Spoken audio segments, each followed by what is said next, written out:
नमस्कार। राजनीति विज्ञान बीए पाठ द्वितीय के प्रश्न पत्र प्रथम के अंतर्गत आज हम बात कर रहे हैं ब्रिटिश राजनीति में दबाव समूह की भूमिका के संबंध में।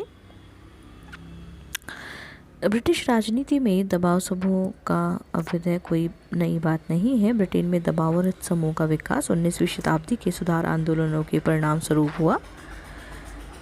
चौटिस्ट आंदोलन तथा अनाज कानून विरोधी संघ इस समय के दो सशक्त और क्रियाशील समूह थे। दबाव गुटों की दृष्टि से वर्तमान शताब्दी की प्रमुख विशेषता यही है कि एक और गुटों की संख्या में वृद्धि हुई है और दूसरी तरफ उनकी गतिविधियां भी काफ़ी बढ़ी हैं।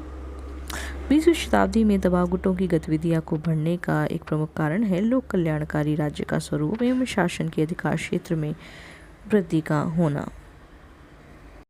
ब्रिटिश राजनीतिक व्यवस्था में पाए जाने वाले इन गुटों को मोटे रूप से दो भागों में बांटा जा सकता है। पहले प्रकार के वे गुट हैं जो न्यस्त हितों का प्रतिनिधित्व करते हैं और दूसरे प्रकार के गुट वे हैं जो सार्वजनिक हितों की अभिवृद्धि का प्रयत्न करते हैं। इन दोनों में वही अंतर है जो दबाव गुट और हित समूह में पाया जाता है। पहले को हम दबाव गुट कह सकते हैं और दूसरा को हम हित समूह कह सकते हैं। राजनीति में स्वयं के हितों का प्रतिनिधित्व करने वाले विभिन्न दबाव गुट हैं जो विशिष्ट वर्गों के हितों के संरक्षण के लिए प्रयत्नशील हैं और जिनके पीछे उन वर्गों के से संबंधित लोगों की शक्ति होती है जिससे संबंधित हैं व्यापारिक समूह, आर्थिक संगठन और पेशेवर संगठन। ब्रिटिश राजनीति में प्रभावशाली व्यापारिक समूह हैं निदेशक संस्थान, ब्रिटिश उद्योग मंडल, ब्रिटिश व्यापार मंडल, ब्रिटिश निर्माताओं का संघ आदि। ब्रिटिश उद्योग मंडल लगभग 10,000 बड़ी फर्मों का प्रतिनिधित्व करता है। व्यावसायिक समूह अपने हितों के संरक्षण का प्रयत्न करता है और इस हेतु सांसदों से सहयोग लेता है। अनुदार दल में बहुत सारे समर्थक सांसद इसके मिल सकते हैं। ये सांसदों को चुनाव हेतु आर्थिक सहायता भी देते हैं। दूसरा आर्थिक संगठन ब्रिटेन में लगभग 600 रजिस्टर्ड श्रमिक संगठन है। इन संगठनों में प्रमुख है परिवहन कारागार संघ, रेल कर्मचारी संघ, खान कर्मचारी संघ, बिजली व्यापार संघ। श्रमिक संगठन राजनीतिक दृष्टि से बड़े सक्रिय हैं। उदाहरण के लिए नेशनल यूनियन ऑफ रेलवेमैन सभी प्रमुख दल के कुछ सदस्यों को चुनाव में सहायता प्रदान करती है ताकि उनके माध्यम से लोक सदन में अपनी मांग को उठाया जा सके। तीसरा पेशेवर संगठन जिसमें डॉक्टरों, प्राध्यापकों, सरकारी कर्मचारियों की भी अपनी यूनियन है जो अपने सदस्यों के अधिकारों और उनकी वेतन वृद्धि व्यावसायिक हितों के लिए कार्य करती हैं। इन पेशेवर संगठनों में प्रमुख है ब्रिटिश चिकित्सा संघ, सरकारी कर्मचारियों का संघ, राष्ट्रीय शिक्षक संघ तथा राष्ट्रीय स्थानीय सरकारी पदाधिकारी संघ। साथ ही ब्रिटिश राजनीति में विभिन्न हित समूह भी हैं। सार्वजनिक हितों की अभिवृद्धि करने वाले गुटों को उपकारी संघ कहते हैं।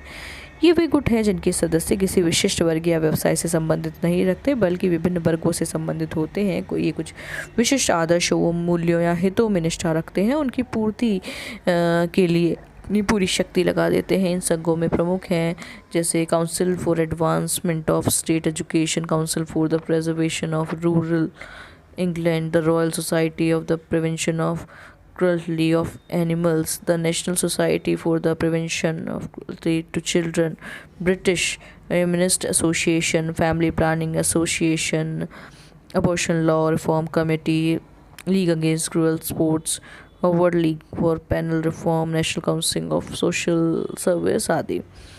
इसी प्रकार के अन्य हित समूह भी हैं जो जनता के विभिन्न वर्गों का समर्थन करते हैं। अपने किसी विशेष हित के प्राप्त के लिए अस्थायी समितियों की स्थापना भी की जाती है। ब्रिटिश दबाव गुटों की प्रमुख विशेषता है कि वे नीति निर्माण प्रक्रिया को प्रभावित करते हैं, न कि नीति का क्रियान्वयन करने वाले उपकरणों को। ब्रिटिश राजनीतिक व्यवस्था में माना जाता है कि नीति का निर्माण सरकार अर्थात मंत्रिमंडल करता है। तो आवश्यक है कि दबाव मंत्रियों पर ही डाला जाए। ब्रिटिश राजनीति में दबाव समूह की भूमिका या विशेषताओं को हम कुछ बिंदुओं के माध्यम से स्पष्ट करेंगे। ब्रिटिश राजनीतिक प्रक्रिया में दबाव गुटों की हिस्सेदारी। ब्रिटिश राजनीतिक प्रक्रिया में दबाव गुटों की सक्रिय हिस्सेदारी हमें दिखाई देती है। दबाव गुटों को राजनीतिक प्रक्रिया का आवश्यक अंग माना जाता है। सरकार और गुटों के बीच संपर्क को कानूनी मान्यता दे दी गई है। ऐसा माना जाता है कि सरकार का कार्य केवल निर्णयों में सामंजस्य स्थापित करना होता है और निर्णय दबाव गुटों द्वारा लिए जाते हैं। संसद की विभिन्न समितियों अथवा मंत्रीगण जब किसी विधेयक पर विचार करते हैं तो वे उस विधेयक से प्रभावित होने वाले वर्गों या संघों से संपर्क स्थापित करना आवश्यक मानते हैं, उनके विचारों को जानने की कोशिश करते हैं। अर्थात ब्रिटेन में सरकार और दबाव गुटों के मध्य निरंतर विचार विमर्श चलता है। ब्रिटिश कानून दबाव समूहों के निर्माण को प्रोत्साहित भी करता है। ब्रिटिश संविधान कानून इतना लचीला है कि दबाव गुटों के निर्माण को प्रोत्साहित किया जाता है। इसी लचीलेपन के परिणाम स्वरूप आज ब्रिटेन में अनगिनत सैकड़ों दबाव समूह क्रियाशील हैं।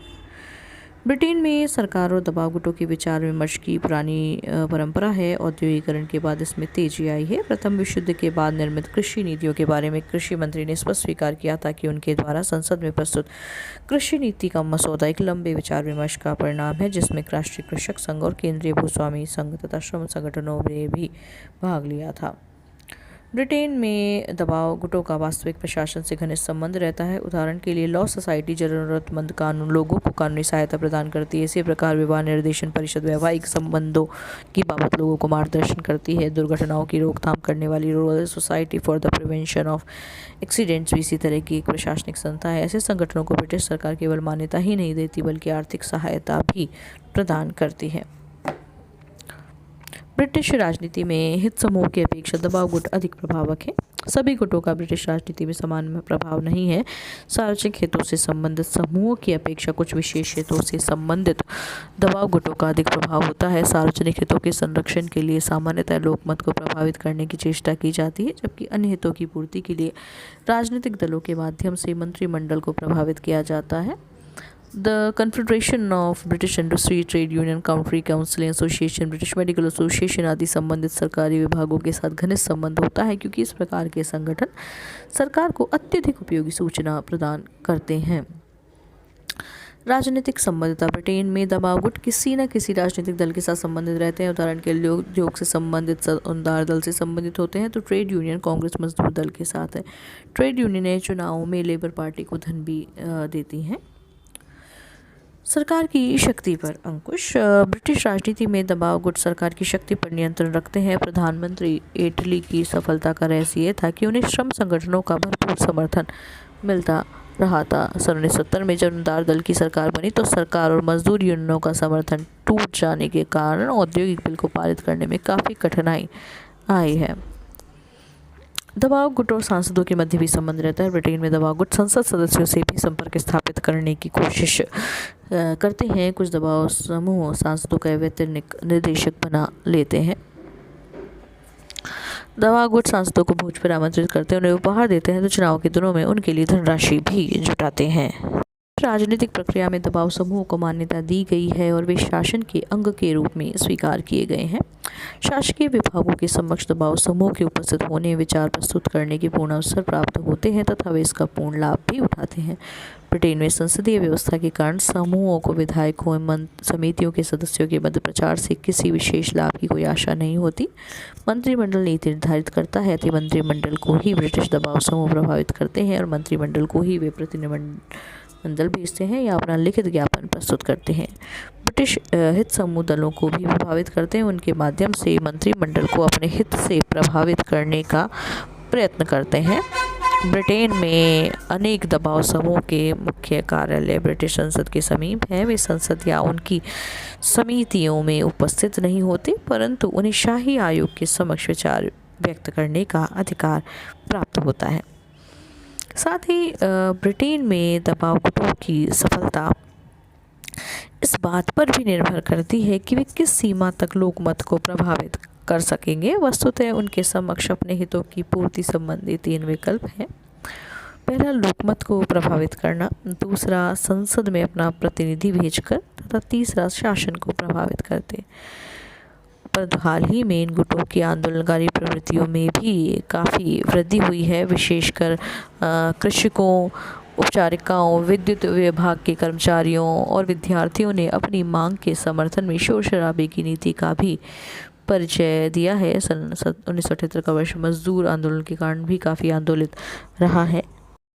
इस प्रकार आज के अपने इस वीडियो में हम ब्रिटेन में राजनीतिक दलों पर बात कर रहे थे। आगे आने वाले अपने वीडियो में हम अन्य देश को, विशेषकर अमेरिका में दबाव गुट किस प्रकार अमेरिका की राजनीति को प्रभावित करते हैं, इस पर भी चर्चा करेंगे। धन्यवाद।